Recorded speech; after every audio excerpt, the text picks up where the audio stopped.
Hi, and welcome to the TCPalm Editorial Board meeting to interview candidates for Sebastian City Council. I'm Larry Reisman, columnist and community editor, and I'm joined by fellow editorial board members Adam Neal, our editor and news director, Blake Fontenay and Ed Killer, columnists, and Louise Philippine, a reader advisory board member. Special thanks to our candidates today for meeting with us and streamlining this process by completing questionnaires ahead of time. Board members have reviewed them. Questionnaires and replays of our editorial board interviews will be found at tcpalm.com. At the conclusion of this interview, editorial board members will discuss possibly writing an editorial to recommend a candidate in this race. I'll lead the questioning and open it up to other editorial board members at the end. We might end up having more of a conversation than just a simple Q&A. Our goal is to be completed in about an hour with the three of you here. But even with the hour, because of our time constraints, we ask that you keep your answers concise and respect everyone's time. We'll start the questions with Kelly. Can you tell us succinctly what are the three biggest issues the city faces right now? Well, I would say the biggest one right now would be the annexation. I think majority of the community really wants this to go through. And with that, it's guiding our growth. As a small town like ours grows, we would like to be in control of the growth, and we have to make sure that we have all of our resources ready for that. For instance, another topic is the budget and our police department and making sure that they have the staff that they need to keep our community as safe as it has been. As we get more population, crime usually goes up in places, and we just need to make sure that we are growing, looking towards the future and planning accordingly. I know the city just passed, they're getting ready to hopefully pass the budget for next year this evening, actually. And everyone just wants to make sure that they're not overly taxing the citizens. I believe there will be a slight increase, but to make sure that we make our city positions more competitive with other areas. And so those, I would say, are the biggest issues: the budget, the annexation, and making sure our police department has everything they need. Thank you. Damien, what are the three biggest issues that the city faces right now?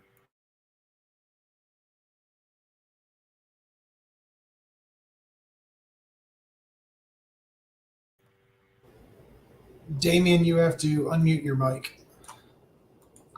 Can you hear me now? We can hear you. Thank you. Okay, I apologize. So the first is correct. It's the annexation. The second would be the stormwater management throughout the city, roads and drainage.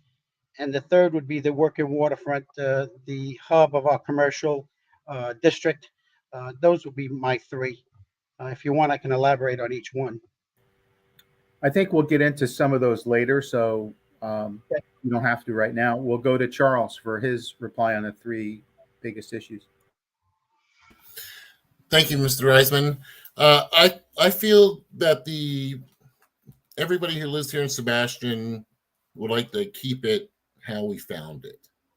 Really nice with all the trees and the environment based on how it was. They want to keep it usable for future generations. I think the second would be anything that has to do with the swales and the stormwater conveyance system. That seems to be really important with everybody. And then, of course, the annexation that's going on and the plans that is right now being worked out with that. I would say those are the three biggest things: the keeping the area natural, livable, nice. The swales, the stormwater conveyance, that's all part of the same thing, and the annexation outside. Thank you. Damien, we'll start with you on this one, which a little bit different. Can you please cite three metrics you would use to help determine whether the city council is meeting its mission each year? Three metrics. Well, the first thing is to look and review the budget that's the most critical one. And that's how we set our capital improvements, and that's how we pay for things. The second thing, the city council doesn't have enough strategic planning meetings to meet their goals and needs for the community. So I would think that would be one of the metrics. And the third would probably be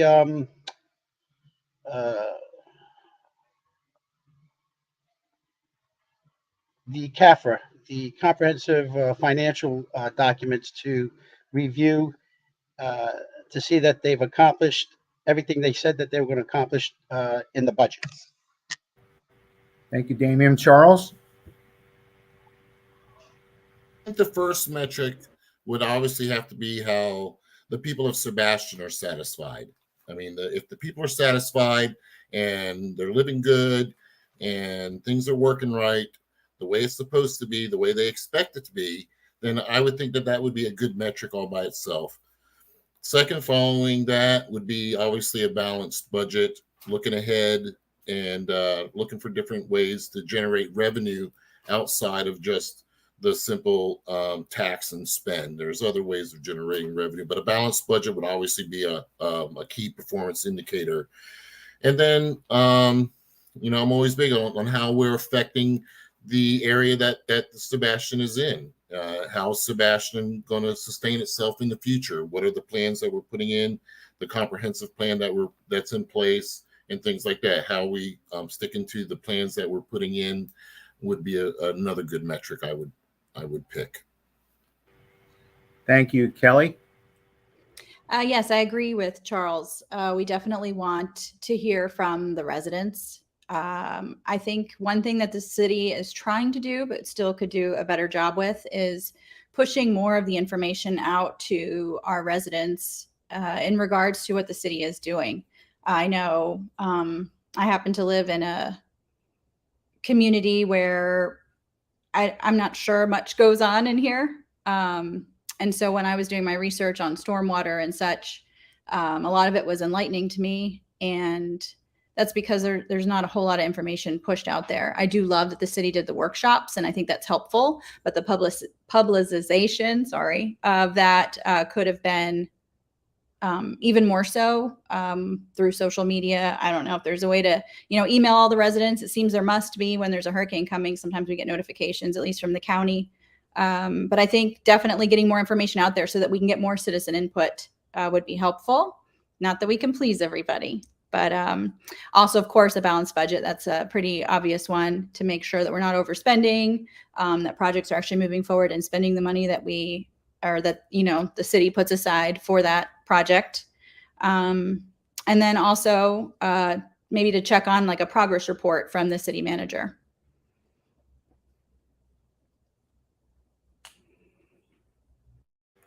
Thank you for those answers. We will go to Charles with this next one. As the city prepares to talk about density on almost 2,000 acres of annexed land, how much growth in terms of people are you willing to accept? Okay, let me make sure I get that question right. As the city prepares to talk about density on the new annexed property, how much density am I willing to accept out there? Is that the question? Yes.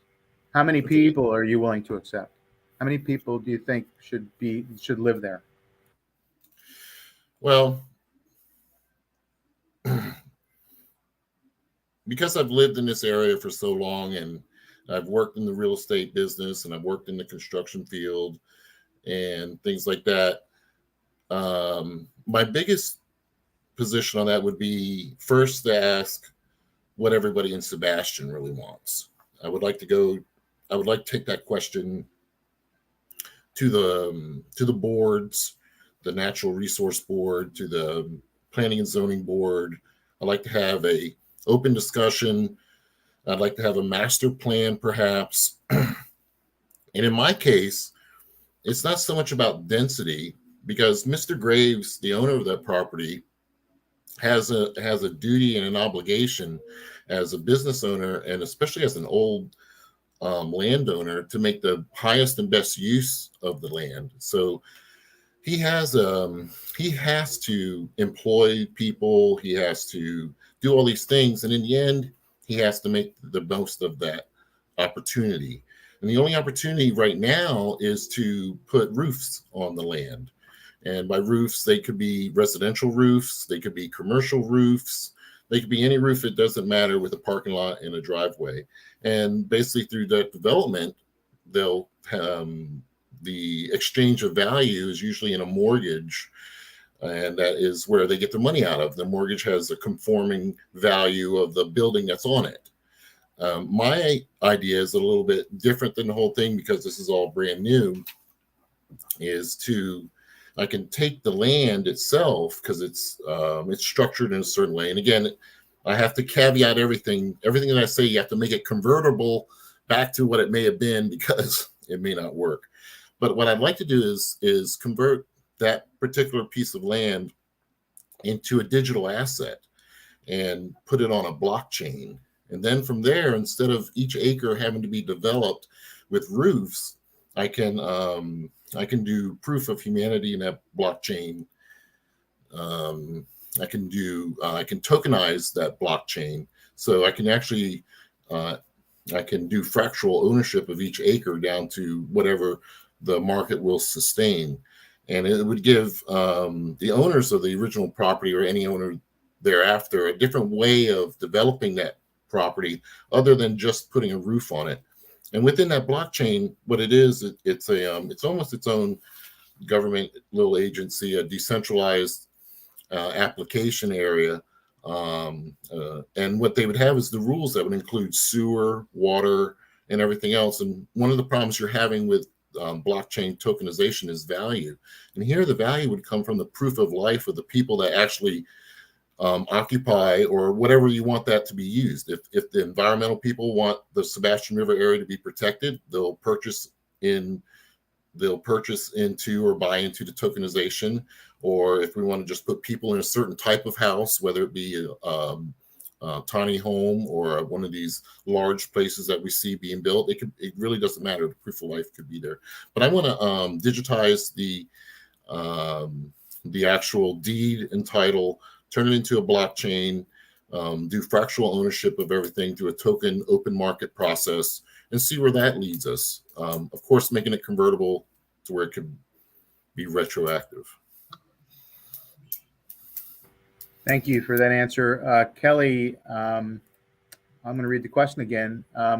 As the city prepares to talk about density on almost 2,000 acres of annexed land, how much growth in terms of people are you willing to accept?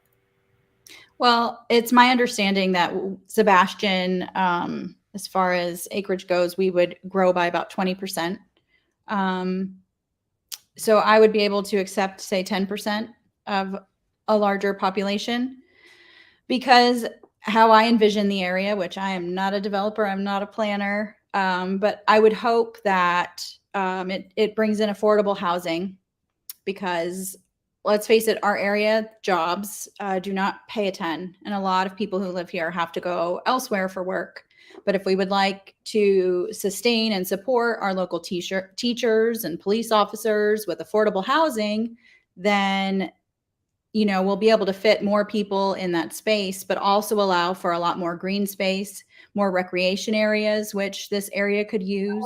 There's no place for kids to play like indoor basketball. The leagues are either at the IG Center in South Vero or occasionally at the fairgrounds. But as far as local, you know, Sebastian kids, it's not close.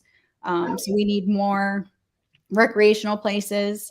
In addition, we really need retail. I mean, let's face it, in Sebastian, we have Walmart and we have Bell's Outlet. And aside from that, we have to go elsewhere for what we need. And it would be nice to have a little bit more retail locally. Thank you. Damien?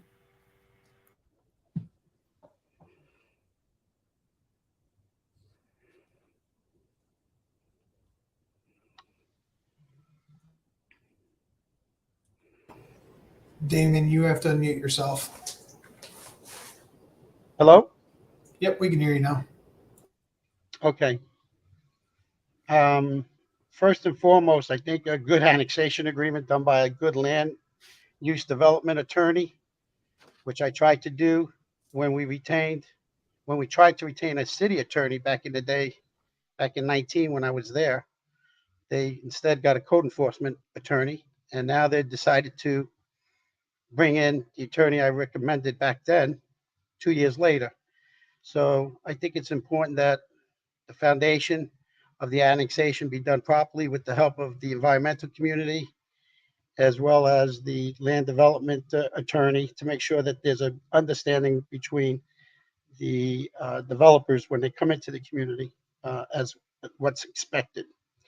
Being that we're outside the urban service area, and we have to get along with the county because they hold the key to utilities, water, sewer, etc. There's got to be an understanding there. And then, we want to look at the comprehensive land use plan and have an understanding with the Graves brothers that having it all laid out properly as far as the zoning, commercial, I would like to see a transition of, like right now we have, I think, 8 units per acre in the Highlands. And I'd like to see something more like 1 unit per 5 acres, like a rural type of transition. So if you probably do the math, that's probably maybe 400 homes. You probably have to do something for some multifamily for affordable housing. But I think open space is critical, at least 50%. It's important that they understand, the community understands that when you do a big annexation like that, there's there's impacts to the community, and there's water, sewer, that it's outside the urban service area. It has to be addressed with the county. You got the Sebastian River headway water shed there, and we don't get a second chance at that. We have to make sure that that's all put in writing, so they understand what's expected when they do start selling 200, 300, 400 acre parcels off, that they may want to try to do one of these community districts where these developers come in and they say, well, we've got to finance the infrastructure, and we're going to have to tax the new homeowners coming in. We want to make sure that these guys have skin in the game. Back in the day, I've been in the community 40 years, and when I saw Grand Harbor come in, they went bankrupt. Somebody had to step in and buy that big development out. That was a big development. So we don't want from what I'm seeing, there is no annexation agreement. I'd like to see that before anything's voted on. I'm willing to do a contract with the community so people know, when they vote for Damien, they know what they're going to get. So I would give it to them in writing. I think that rushing into things because a certain individual is leaving the dais to just try to get it done is not the proper way to get the open space and get the 1 unit. I might even want to see 1 unit per 20 acres. I think that as these developers come in, they're looking to get as much sand in a 5-pound bag as possible, and it's about profit, not looking out to the future of the community. I mean, if you look at like Disney, if you look at their property, the way they did Celebration, they have a district, taxing district. But if you look at all the other counties around Disney, the developments that went in, it's all hodgepodge. Disney did it right. They laid out the comprehensive land use plan properly. They kept the value of their properties up because they took the time to do the proper planning for the parks and for the schools and the drainage and especially with the Sebastian River there. So Thanks, those are my Damien. thoughts. Thank you, sir. We'll go to Kelly for the next one. Kelly, Kelly, let's see. And Damien alluded to this a little bit, but although some have asked for more time to consider the proposed Graves Brothers property annexation, City Council may take its final annexation vote as late as December 14th. Do you think the city should go ahead with the vote or take more time to review the proposal? In my opinion, this has been a work in progress for several years. I've heard at the council meetings and that seems to be correct. It seems to me that they kind of had all of their ducks in a row, and this has been something coming for a long time. And there was a technicality, an issue with a map that stopped everything temporarily. So I feel that they did a great job with hiring the attorney to guide them through these re-stepping, from where they were and what they had to redo. And I have full trust that they're doing everything at the pace that it needs to be done. Thank you. Damien? What was the question again, Larry? Question was, although some have asked for more time to consider the proposed Graves Brothers property annexation, City Council may take its final annexation vote as late as December 14th. Do you think the city should go ahead with the vote or take more time to review the proposal? Absolutely do not take the vote. They do not have an annexation agreement in place where the community and the environmental community can take a look at it and add and take away from it. It's to me, when you have no land development attorney, they just brought him on, by the way, Paul Gugelman, and he is an expert and he will get it right. The reason why they had problems last time is because they didn't have the proper advice from the professionals. And so, no, definitely this should not be rushed. It's twice the size. Before it was about 1,000 acres. Now it's just under 2,000 acres. Rushing things through creates problems. And Maddie Nunn is a code enforcement attorney from Port St. Lucie, a community that's been overbuilt, that's going to have major problems in the future. And that's why he's bringing them in the ninth inning, because he doesn't know what needs to be accomplished in this annexation agreement and how we can sit down with our community neighbors, the county, Fellsmere, and make sure that we get this right the first time. So it seems like the mayor is in a big hurry, and it's going to wind up back in court, and the same thing's going to happen again. It's going to be left for the new council, and I'm willing to put something in writing that I'm a contract with the community that I'm willing to do this right the first time. Let's get it the proper people, staff, the Paul Gugelmans and the professionals, even the environmental consultant on board, and this is going to be for the next 100, 200, 300 years. So let's do it right. Thanks, Damien. Charles? Could you repeat the question again for me, please? Sure.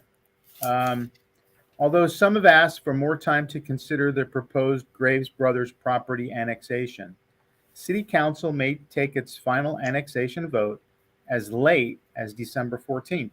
Do you think the city should go ahead with the vote or take more time to review the proposal?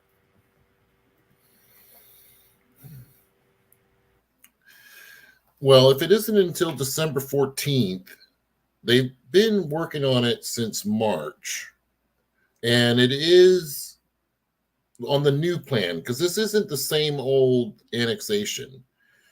I think by December 14th, with the new land attorney on board and Manny working as hard as he does, and everybody is trying to do their part and what they're doing, I think by December 14th, they should have an answer. But even by then, if they don't, they can table everything and move it on. What I would have liked to have seen is obviously more board participation. I would like to have all these annexation battles addressed at the board level. And it's part of their mission to have input, especially into the environmental issues. We can invite all those people in. Planning and zoning is actually going to talk about this. We also have Parks and Rec, and we got everybody else that may have something to say. But if December 14th is actually a pretty long time from when they first started, and because of the responsibilities and everything, they could push that off. So I'm good with December 14th if everything goes the way it's looking based on what I'm seeing. And it could go yay or nay. It's just a vote. Okay, we'll start with Damien on this one. Damien, can you please give us one example of what you have done in the past 2 years that displays your commitment to the Indian River Lagoon? I helped stop that last annexation. I mean, all canals lead to the Indian River Lagoon. I was very instrumental in making sure that when we had those client executive meetings upstairs, that that the annexation, would not move forward, only because they were not doing it correctly. So by doing that, the Indian River Lagoon um,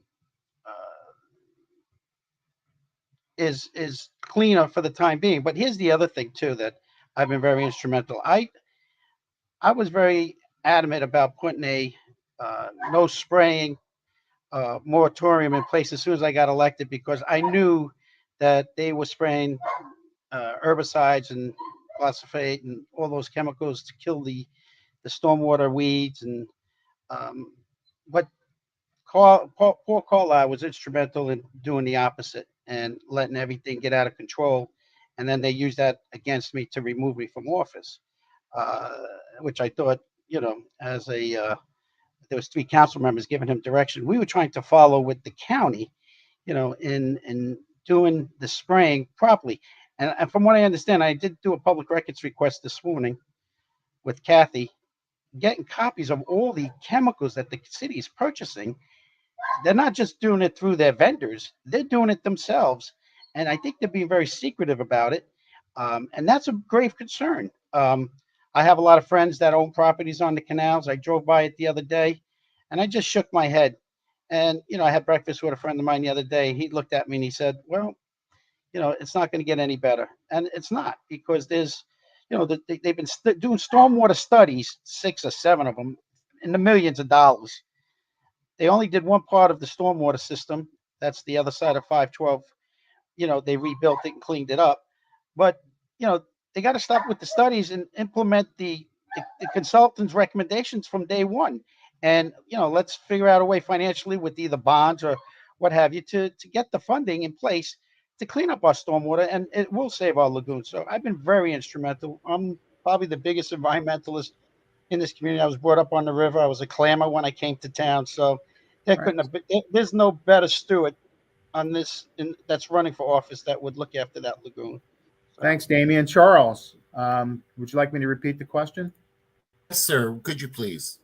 Can you give me one example of what you have done in the past 2 years that displays your commitment to the Indian River Lagoon? Yes, sir. The first thing I would point out is obviously the condition of the lagoon before the NRB was working was an F, basically. So whoever was there prior, and that's just what was going on. What we worked on was something called resolution number R2114, which is an actual resolution passed in conjunction with the city council for our integrated pest management program. And what that does, it actually spells out in great detail the chemicals used, who's applying them, how they're applied, where they're purchased, when to be applied, and make all that accessible to the general public. That was for the stormwater conveyance for the whole city of Sebastian, and all canals lead to the lagoon. So we developed a system from the spraying that Damien had mentioned, that they took him off the board, and we developed a system that we can actually use with the lagoon in mind, everything that lives in the lagoon, the fish, the crabs. And then from there, it was implemented by the city council, and it's being used right now. But not only that, but it's also being picked up by municipalities around the country, based on what I was told. That's just one thing. I can give you a few others if you want. Yeah, that's good. We'll stick with that. Kelly? Well, I'm not nearly as involved as the last gentleman. However, I am raising my children to be very considerate and concerned about their environment. We are boaters, not as often as we'd like to be, but whenever we are out in the water, we make sure that we have everything secure on our boat so that we're not adding to any problems. And whenever we're on the islands and we find trash, we pick it up. I grew up in Sebastian. I moved here in 1997. I moved away to get an education and came back to raise my family here because I just love how beautiful it is, how relaxed it is, how safe it is. And I'm going to strive to make sure that everything stays as good as it is now, and if not better. Thank you. We'll go to Charles for this next question. What do you think the city should do about the former Hurricane Harbor property now occupied by Crabby Bills? And as part of that answer, what do you see as the city's future involvement in the rest of the working waterfront property? Okay.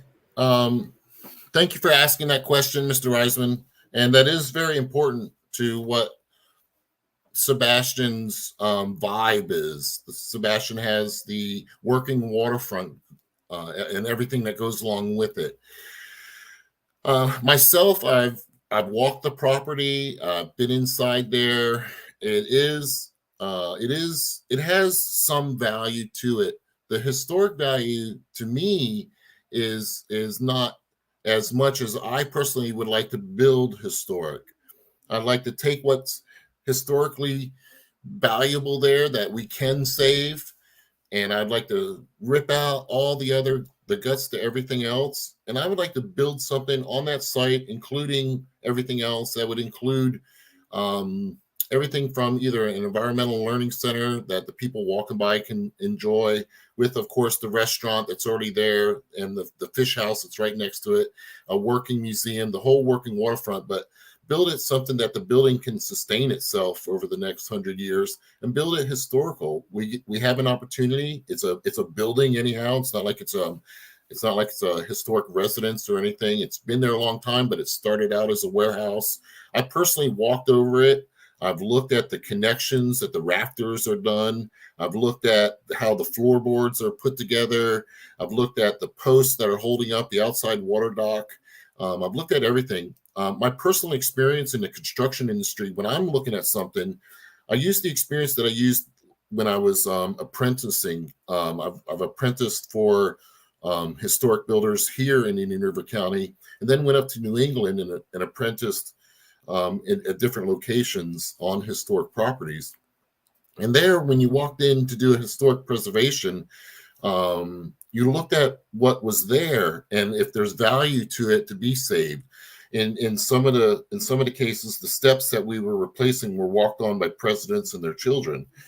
In this case, it's us here in Sebastian that we're walking through, and I found that even the connections there are basic connections that we can actually build better. I think we can build a better connection to the lagoon right there.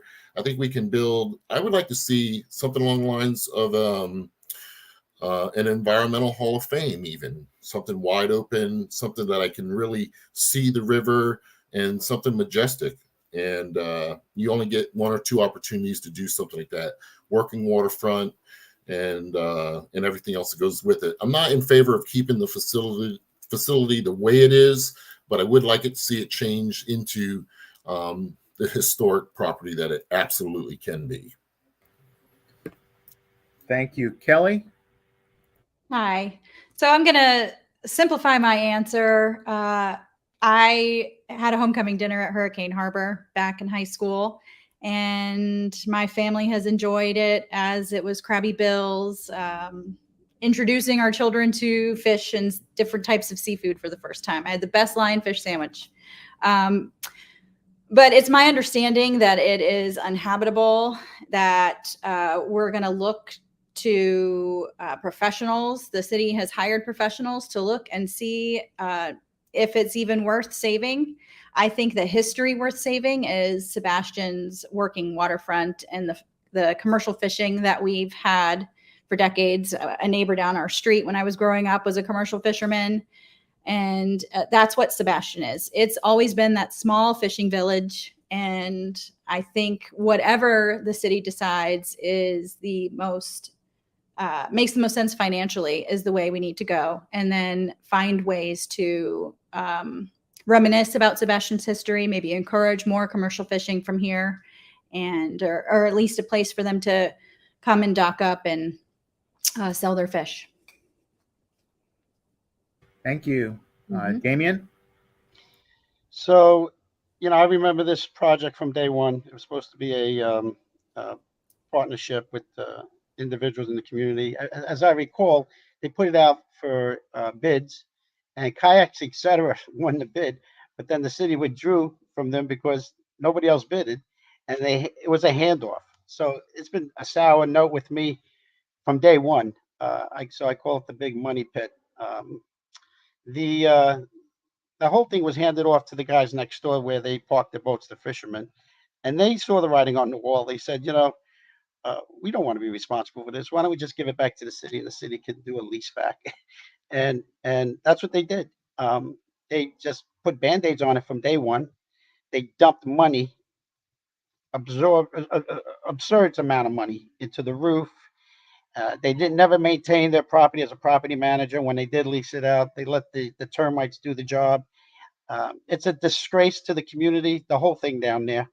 They need to rethink their strategy. I guess I feel bad for the tenant that's there that got tied up into it. I guess they're going to let him live out his lease and then go from there.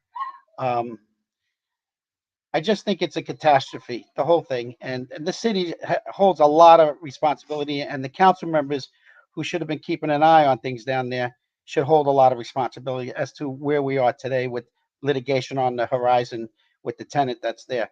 Now, as far as the other working part of the working waterfront down there, they just knocked down this week the Harbor Lights Hotel.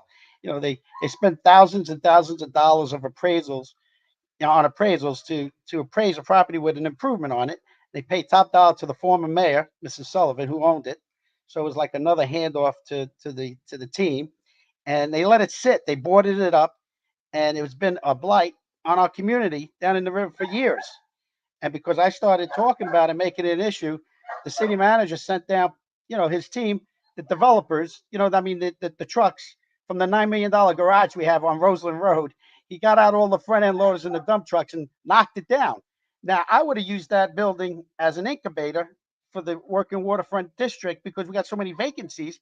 I would have put a little money into it and rented out little storefronts for mom and pops to get a business started or help them get out of their homes and come down to the riverfront and give them a year's lease, 2 years lease, because it usually takes 2 years to get a business off the ground, and then move them out of the incubator and move them into the vacancies that we have throughout the town.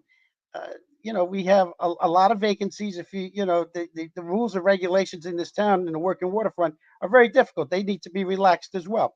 Now they're talking about spending $3 million on a piece of property that they're having appraised, and it's a former political individual of the community, and it's sad to see what they're doing with our money to say, well, we want to save the waterfront, the view.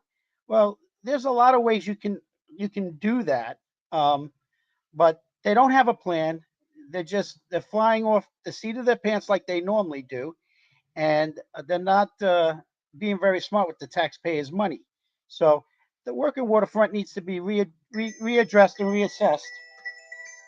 Excuse me, I'm sorry. And over the years, the money that they've collected, if you saw how they spent it, it's a shame. The whole thing is a shame. Thanks, Damien. I've got one more question, and then I'll open it up to the other board members. We'll start with Kelly on this next one. Are you pleased with the progress of the city's stormwater plans? What future benefits do you see? And please include discussion of the Elkham waterway. Well, as I'd mentioned prior, I honestly didn't know a whole ton. I know they spent a ton of money to try to fix this. I also know as a resident that this has been an issue for Sebastian for a very long time. Considering home ownership, I certainly drove around on very rainy days and checked which areas held more water and didn't, because I knew growing up here that that's an issue. I'm glad to see that the city is trying to address the problem and do better. I remember when they installed the little U-shaped drainage things, sorry for not having proper terminology, in my mom's front yard in her ditch or swale, so that the water flowed better, and she maintained it, and you would see residents who did not. And that's kind of, I think, where the city has had a hard time, is making sure that the residents are holding up their end of the deal while the city is slowly trying to make things better. My family has always enjoyed Stormwater Park. It's a great place to feel like you're really out in nature without having to travel far. I actually took my Girl Scout troop there to learn how to read a map and navigate through. So I'm just glad to see that the city is trying to get a grip on it. I'm trying to get up to speed on everything with that, and especially will if I get elected. Thank you. Damien? Well, as I mentioned in my opening statement, the stormwater has been hellacious. They tax us, a stormwater fee. The money's not being spent properly. They doing Band-Aid fixing up effects.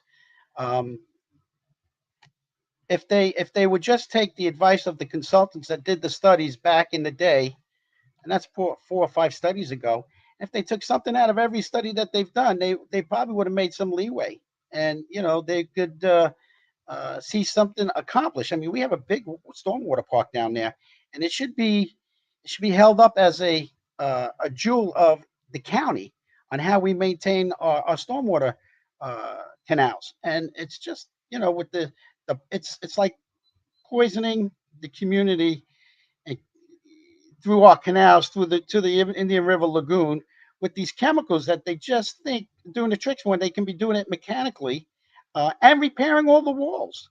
So, no, I'm not happy with the strategic plan that they're using. I don't think we have a proper leader in our community to lead the staff in laying out a proper plan. We're way behind. Spent way too much money. There's so much money coming in from appreciation of real estate, and they're just not spending it in all in the right places. And we have the money, and we're taxing everybody. So I know they just did this study. I'm not sure if it's completed or not. I think I want to say it was $700,000-$800,000 for another study. And it's just, when you see dolphins are dying by the hundreds, it's the canary in the mine. I mean, let's stop and think. And, we're just not applying the right monies in the right areas, and we need better leadership at the top. And I'm willing to make a commitment. You have a city manager who's not qualified. He doesn't have, under our human resources qualifications, he does not have the qualifications to be a city manager. I wanted to bring a city manager in that had engineering background, and somebody who can lead us in the next 10, 15, 20, 30 years in making sure that the quality of life with our stormwater and our rivers, we have the Sebastian River, we have the Indian River Lagoon, and then it all leads out to the ocean. And if you get up in a plane and you want to watch after a big heavy rainfall, the dirt on an outgoing tide, it'll make you cry. So I don't know if I answered your question, but we need smarter, brighter people to get the job done. Thanks, Damien. We'll go to Charles, and then we'll open it up. After Charles' answer, we'll open it up to the editorial board. Thank you, Mr. Reisman. And would you please again repeat the question for me? Yes, sir. Are you pleased with the progress of the city's stormwater plans? What future benefits do you see? Include discussion of the Elkham waterway. Thank you for your question. That's probably some of the most important issues to affect Sebastian that we don't really look at a whole lot until it rains. The first part, am I satisfied with what's going on? I have to do that in two parts. I was completely dissatisfied when we started all this 5 years ago, and the stormwater, the spraying, any of this issue that we're talking about with the water going on. Since then, the city has implemented a stormwater management plan. They've been digging out the canals. They've been working on the drains with the armadillo drills. They still don't. I feel the comprehensive stormwater plan is still coming out, but they have spent a lot of money to do the comprehensive study of what we have, as well as continuing to address the immediate needs, as well as finding other ways to address the needs. We were just approved for a water retention area improvement on Tulip Drive. That was a combination from the Indian River Lagoon Council and the Natural Resource Board and the City of Sebastian City Council. And within that, the progress that's being made is going to help the drainage all around that area. It's going to show a way for people that they can do different types of landscaping that would improve the drainage aspects of their property, whether it's littoral zones around the ponds or swales, different types of plantings and such, as well as offer tax benefits and incentives to commercial businesses that would implement some of these that we're able to show. So it's a showcase piece. It helps lower taxes. It helps with the drainage in the area. The stormwater management plan is moving along, and if you go around to the areas that have historically been underwater, you'll notice that the water's draining off. With all that in mind, you have to remember that this place was built by a company, General Development Corporation, that basically built these giant subdivisions in just dried out land as inexpensively as possible, and they did it in this area by leaving in the swales. And the swales are actually engineered to hold our fresh water. So if every now and then your front yard fills up and it's slowly draining off, that's actually by design for the area. And that's one of the reasons why we have such good fresh water coming out of our wells. Whoever's still on a well is because of our swales and everything else. Once it gets to the retention areas, then we work on everything from water testing, looking at nitrogen sources, looking at phosphorus sources, looking at whatever's going into that retention area. We hold it till it's cleaned, basically naturally, and then it'll find its way to one canal or another. All canals lead to the lagoon. And I would have to say that the city of Sebastian's really grabbed the bull by the horns. In the last 4 or 5 years, they've come a long way. We've lost equipment. We've put a lot of hard work in those canals, and there's still more work to be done, but it's coming out shortly. The master plan should be out due, I think, this month even. And so I would have to say myself, I'm satisfied with the current level of service to the stormwater, but I absolutely lay the responsibility to the terrible condition that our stormwater was in to everything prior to that, to everybody who had a handle in voting out this, that, or the other thing, to not accepting responsibility and doing what it takes to get the job done. But now I am satisfied, and I look forward to participating in that process like we already have for the last 5 years. Thank you, Charles. Anybody else on the editorial board have a question? No? Okay, thank you. So we'll start with Damien. We just got a few minutes left, so if you can make your answers concise. This is your opportunity to, is there something that we missed that you'd like to talk about? Sort of your summary, anything you'd like to wrap it up with? We'll start with Damien. Yes, thank you, Larry. I want to thank the board for this opportunity as well. I think that having these discussions are important. First and foremost, I think that the last time I was in city council and I got removed on a recall, I think that it was done with a group of people that used a blog in the community to go ahead and put out disinformation about what transpired at that meeting. And I'm very confident that eventually that's going to be overturned by the 4th District Court of Appeals. In essence, what they did was they stole an election from the people who voted for us, the three of us, to get in there, to get a control of the environment and the annexations, and the developers that donated money to the recall committee. By the way, that committee was found fraudulent by the state. I've got documents to that effect, and that hasn't come out yet. So I think it's important that the press report that, and I think I gave you those documents, Larry. But I don't feel I had a fair opportunity in representing this community in the best way I can. Being a resident for 40 years, a lot of investments in the community that I care about. I'm a businessman. I raised 3 kids in this community. I've been married to my wife 36 years. My kids are all engineers. My son, Damien Jr., who's running also because he's upset. He decided to jump in. He's a software engineer, and he has his own company. My daughter Casey is doing her PhD at the Colorado School of Mining's material science engineer in metals, and my youngest one, Emmerich, is a chemical engineer, and he's getting ready to graduate from UF, and he's going to go off to Samsung, probably in Austin, Texas, doing semiconductor work. I just feel that that the true story didn't get out to the people of this community, and they hurt my families. They hurt my business. They've come to my business to take away tables that have been there for 13 years when everybody in the town has got tables outside. How petty, how immature. And I blame part of it on the Press Journal for not getting the true story out. They allow this blog, Sebastian Daily, not even a real newspaper, and they did a good job.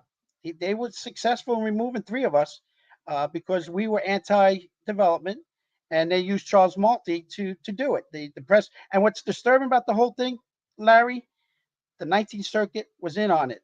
Ed Dodd's nephew runs. He put the prosecutor in charge. Hey, Damien, can we stick to the issue? Can we stick to the election issue here? This election. Well, it is an issue because they removed me, Larry, and the judge's wife worked in the prosecutor's office, and he never recused himself and disclosed that either.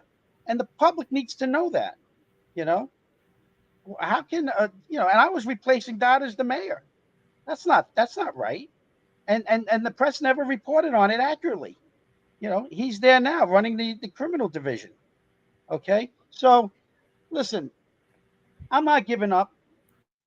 I'm going to stay here, and I'm going to make it my life to clean this mess up here in Sebastian. And I'm going to spend whatever money I need to get it done. And I intend to keep fighting right to the end. And I hope that the Press Journal gets the truth out. They are a good newspaper. And I wish my associates here, Mrs. Dixon and Charles Stadelman, good luck. Hope you run a nice, clean campaign. And I hope I get another seat. I get back in there. Thank you, and thanks again. Thank you, Damien. Charles?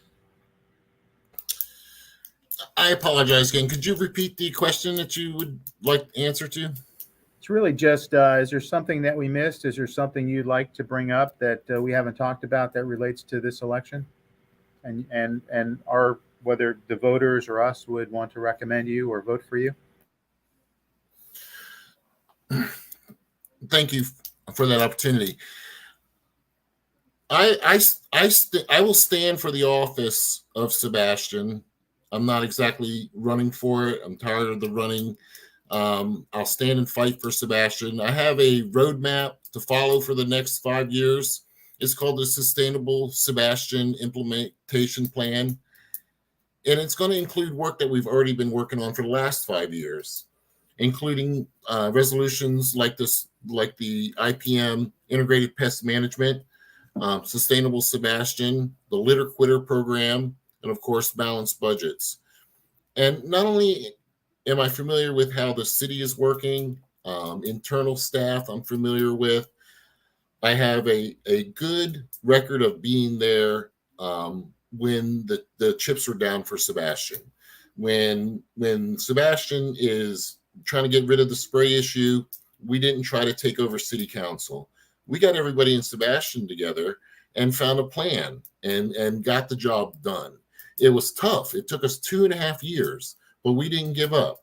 We found a way that businesses can try to make money by lowering their taxes and trying to get people in through ecotourism through the litter quitter programs and different sustainable Sebastian programs. We're also looking at different programs with the city that include solar implementation of the different mechanical systems that are already being used, switching over to solar projects and such. And again, through the Sustainable Sebastian Initiative. Other things that we're also involved with is right now I'm president-elect of the Rotary Club for City of Sebastian. I served Sebastian quite well with Rotary. I understand the issues that are affecting us on a minute-to-minute basis. I've raised money. I've gotten in the field. I've gotten out there. We've handed out thousands of dollars in scholarships. We work on water management issues for the lagoon. We work on literacy issues for the county. And I've taken leadership positions in both Rotary as president-elect and as far as the city of Sebastian. I've been serving the city of Sebastian already and currently with the Natural Resource Board, as well as I've been chairperson of the Natural Resource Board now for 2 terms. I've implemented or helped implement multiple resolutions where that type of experience, I don't recognize that from anybody else right now. And I'm working on initiatives that we've already put into place. And I've worked on the Coastal Comprehensive Plan for the comprehensive plan for the next 20 years for Sebastian. We were instrumental in working on the coastal protection part and coming up with different ways that are going to protect Sebastian for decades and decades to come.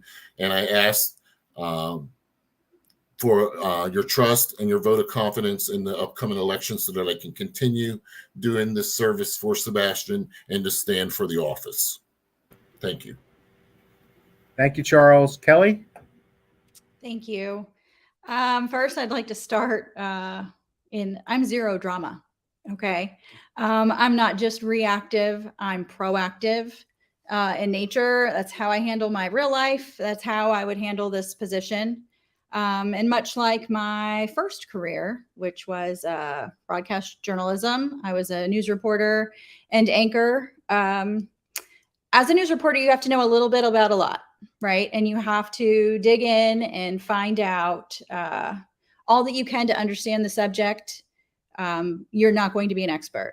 You also need to know who to reach out to, who is an expert, to get a solid understanding of what it is that you're looking at. That is your job as a city councilwoman, city councilman.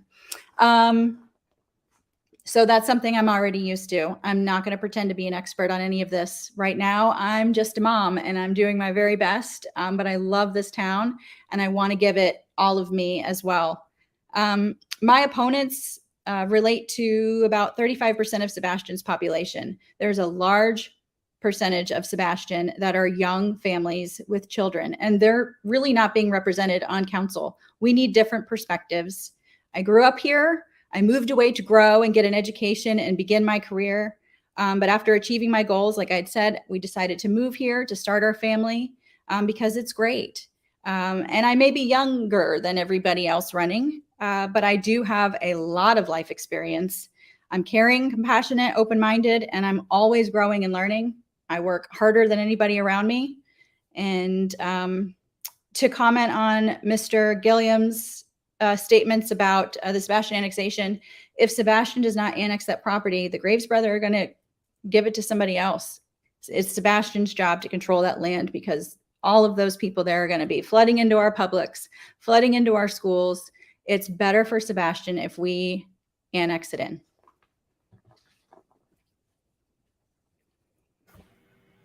Thank you all very much. We appreciate your coming on today and taking the time. And thank you for volunteering to run a campaign. It's not easy, but it's an essential part of our society. Please continue to visit tcpalm.com for your latest election information, and good luck on the campaign trail. Thank you, Larry. Thank you. very much.